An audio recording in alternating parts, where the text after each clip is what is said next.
Halo, nama saya Heri. Saya mahasiswa Fakultas Keperawatan semester 5 di Universitas Pembangunan Indonesia Manado. Saat ini saya akan menjelaskan sedikit tentang apa itu peran, fungsi, dan etika perawat dalam keperawatan komunitas. Yang pertama-tama dari pengertian sendiri, pengertian peran adalah seperangkat tingkah laku yang diharapkan orang lain terhadap seseorang sesuai dengan kedudukannya dalam suatu sistem. Kemudian peran menurut Cossier Barbara yaitu bentuk dari perilaku yang diharapkan dari seseorang pada situasi sosial tertentu. Kemudian selanjutnya pengertian fungsi sendiri adalah suatu pekerjaan yang dilakukan sesuai dengan perannya. Nah, fungsi sendiri dapat berubah sesuai dengan keadaan yang ada. Kemudian peran perawat komunitas menurut konsorsium kesehatan yaitu ada beberapa. Yang pertama itu peran sebagai pemberi asuhan keperawatan. Nah, peran ini dilakukan perawat dengan memperhatikan kebutuhan dasar manusia melalui pelayanan kesehatan yang menggunakan proses keperawatan.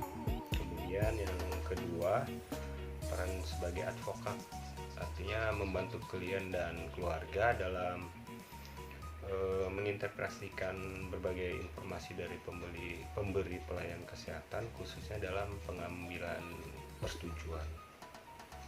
Dan peran sebagai edukator, yaitu membantu klien dalam meningkatkan pengetahuan kesehatan atau gejala penyakit sehingga terjadi perubahan perilaku dari klien tersebut.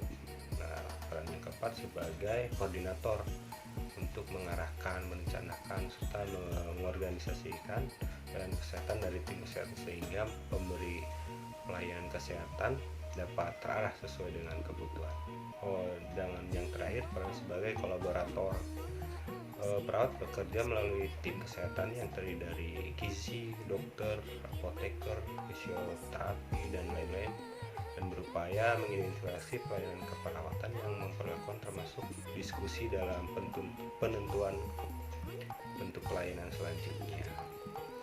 Kemudian fungsi perawat dalam melaksanakan peran ada beberapa juga. Yang pertama, fungsi independen, yaitu melaksanakan perannya secara mandiri, misalnya pemenuhan kebutuhan fisiologis, kebutuhan kenyamanan dan keamanan, kemudian kebutuhan aktualisasi diri, dan lain-lain.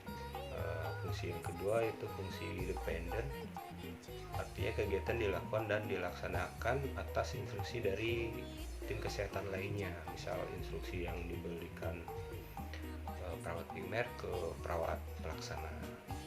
Fungsi yang terakhir, fungsi ketiga, interdependen, berupaya bekerja sama tim yang sifatnya ketergantungan, misalnya dokter dalam pemberian tindakan pengobatan bekerja sama dengan perawat untuk pemantauan reaksi obatnya.